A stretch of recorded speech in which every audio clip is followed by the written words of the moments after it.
Hi Chefeteers, I'm Chef Nakia and I want you to be more confident in the kitchen, and today we're talking about the 5 spice blends that I believe everybody should keep on hand. These 5 spice blends will help you to cook a variety of meals so you don't get bored with what you're cooking, while also being super convenient to grab instead of, 4 or 5 different individual spices. Yes, I know a lot of people do love creating their own flavor profiles with several different spices, and I am all on board for that too. I think that it's great to have these blends and also individual spices on hand, but if you are really trying to minimize because you have a lack of space, or maybe you know somebody who is living on their own for the first time, cooking for themselves, these could be a great little Christmas gift to put together for them. But these are kind of the 5 spice blends that you should have on hand because they're really gonna be workhorses in your kitchen. And as you get more comfortable, you can always purchase additional spices to add a little bit more flavor and complexity to your dishes.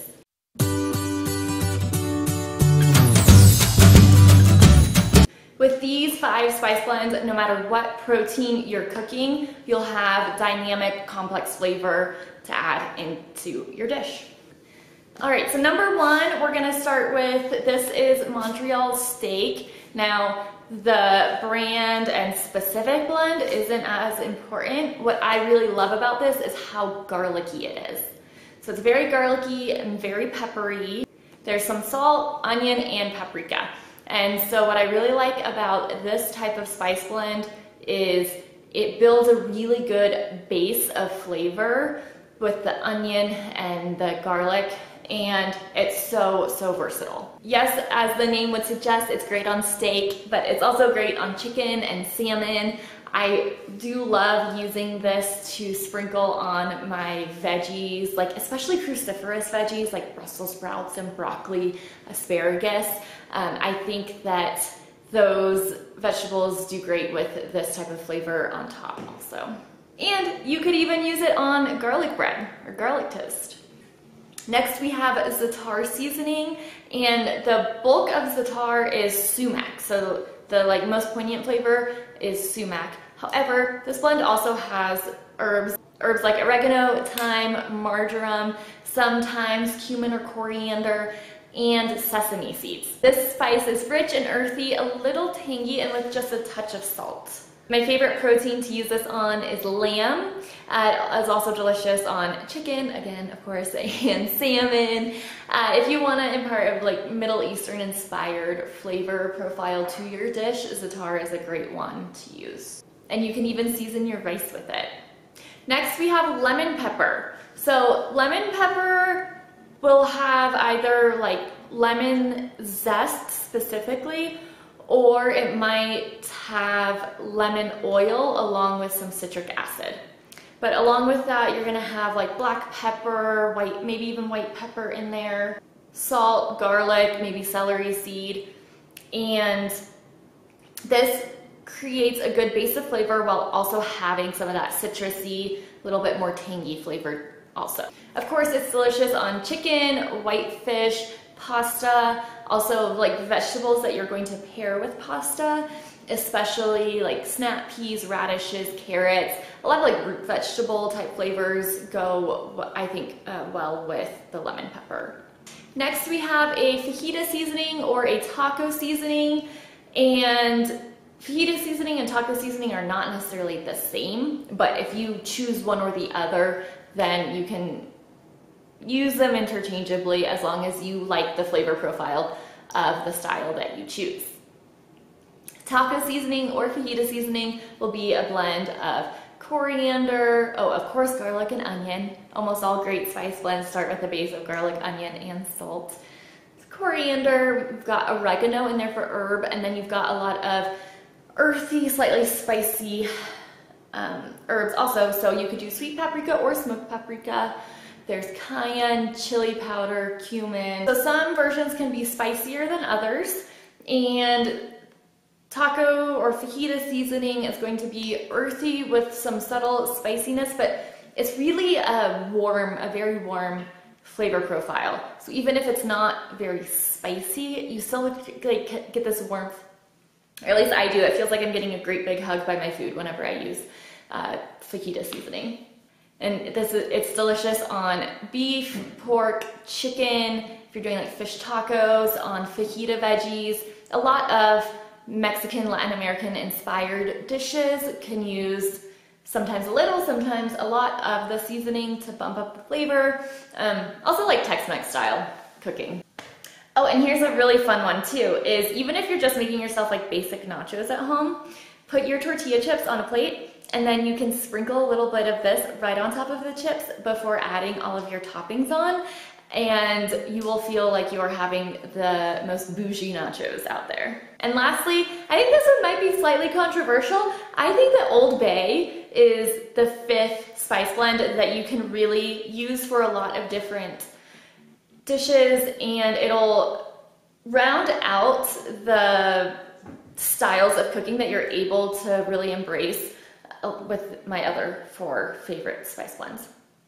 So Old Bay is actually kind of a secret. There's 18, I believe, different spices in the blend. To me, it tastes like colonial times, like Northeast Chesapeake Bay colonial. But the funny thing is it was created in like the 1930s. So it's actually not as old as colonial times, though I'm sure that the herbs and spices that are in here have probably been used in cooking for hundreds and hundreds of years. So we don't know exactly everything that's in Old Bay, but it does have celery salt, pepper, black pepper and red pepper, paprika, smoked paprika and sweet paprika, allspice, cloves, ginger, cinnamon, ground mustard and bay leaves, amongst some others. So this is really a great seasoning for seafood.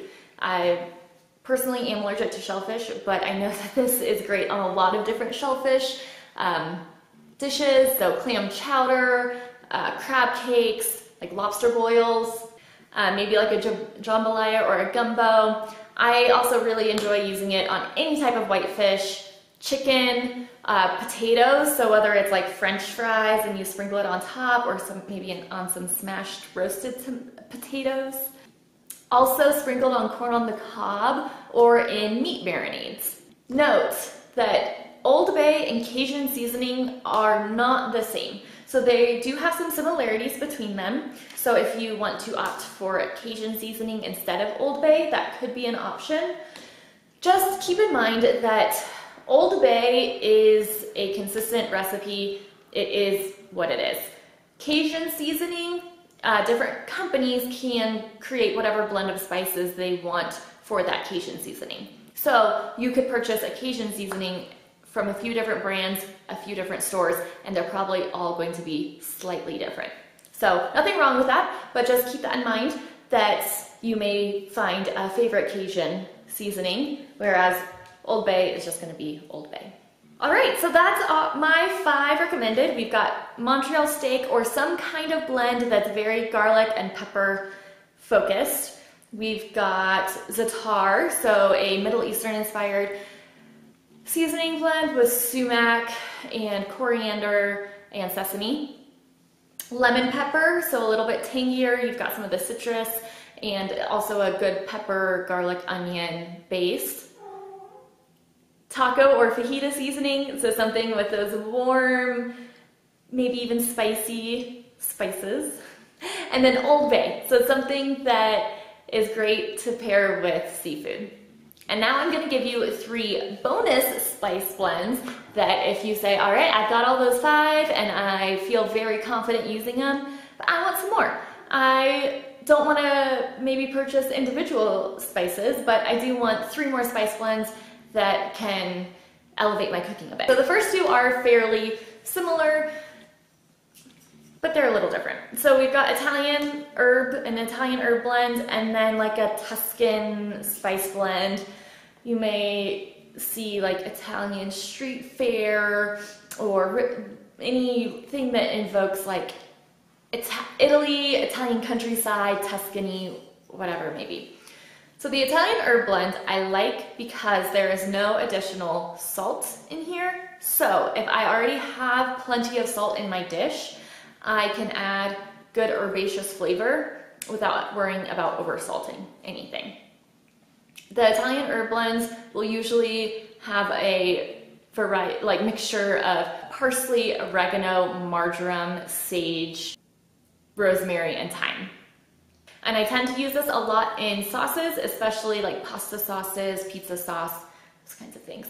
I also like seasoning my potatoes with this along with like a garlic salt heavy blend.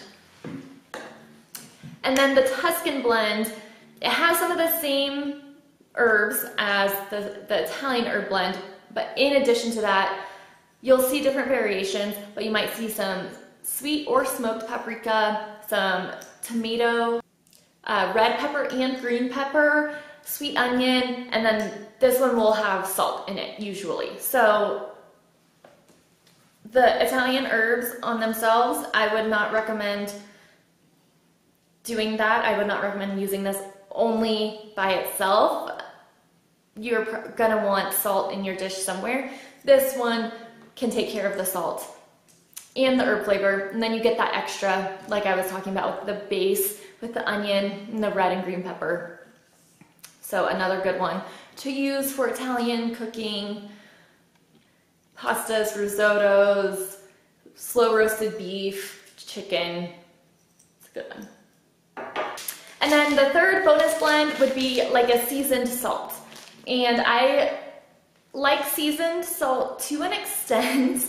If you want to add a little bit of salt, but you want to put a little bit of flavor in it and you don't want anything with such a strong character, seasoned salt can be a good option.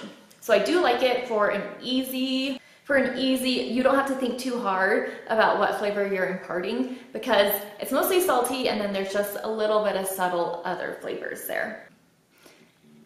Now that can be a benefit and it can also be a drawback because if you already have a strongly flavored dish in other ways, as in like mustards, vinegars, fresh herbs, buffalo sauce, barbecue sauce, soy sauce, tamari, or harissa, then seasoned salt might be fine. But if you don't already have strong flavoring elements and you just add seasoned salt, then your food may come across on the bland side, not super complex or dynamic.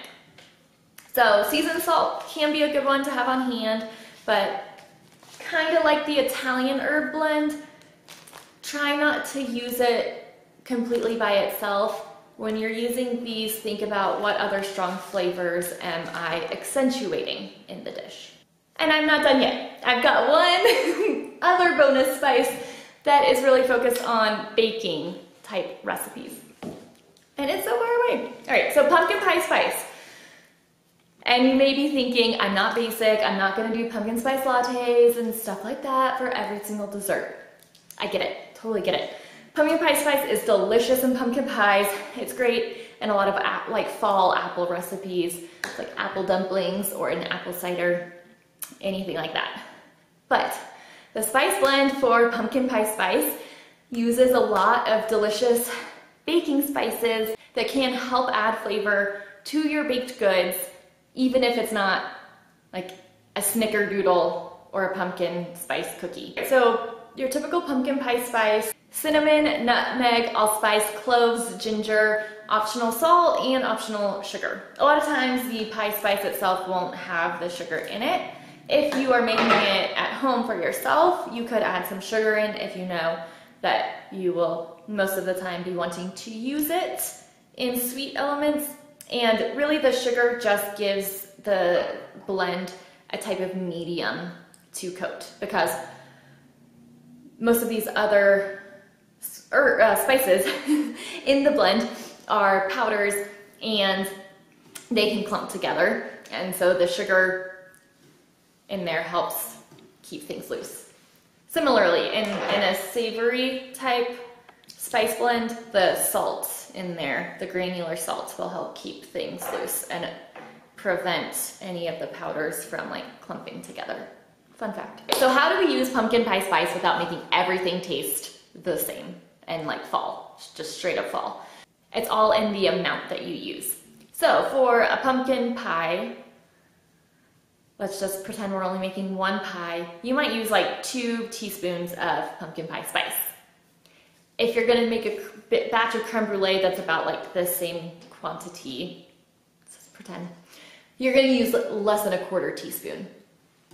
I do like using this pumpkin pie spice in dishes like creme brulee because if all you use in creme brulee is vanilla and people eat it, they're gonna say like, oh yeah, that's. If you use just a tiny pinch of pumpkin pie spice, then they'll eat that creme brulee and say, ooh, there's a little something else. I can't put my finger on it, but that's so interesting. I want to eat more. Some other dishes that you might not have thought about that you could use just a pinch of pumpkin pie spice would be like blueberry muffins, banana bread, creme brulee flan, puddings, and the crust of cheesecakes. I promise you it's so good in there. So there it is. The 5 spice blends, plus a few bonus ones, that I think everyone should keep stocked in their pantry on hand at all times. These spice blends will help you create a variety of different dishes and prevent you from getting bored with what you're cooking, while also keeping it simple to season your food. So with this grouping of spice blends, you can cook Latin American inspired dishes, Middle Eastern inspired dishes, a lot of like classic American food, maybe some soul food, shellfish, seafood, Italian, Mediterranean food. You cover a decent amount of bases with these. And so for those times whenever you really want to cook dinner at home, but you're not really sure what you're gonna cook, you've got, you know, some protein and vegetables and potatoes or pasta, rice, something on hand, like, how am I gonna put it together? Just start cooking your meat, choose one of these 5 spice blends, and then think about a complementary flavor that might go with it. For example, you could do za'atar seasoning on your protein and lemon pepper on your vegetables. There you go, you've got a delicious dinner. It was super simple to just choose out of 5 instead of choosing out of 30. Just choose out of 5, and dinner's ready in no time. So when you feel like you've hit decision fatigue and you just need to get dinner on the table, go back to these 5 spice blends to streamline your decision and bring more confidence, more joy, and more fun into the kitchen. Thanks for watching. Subscribe for more videos, and I will see you soon.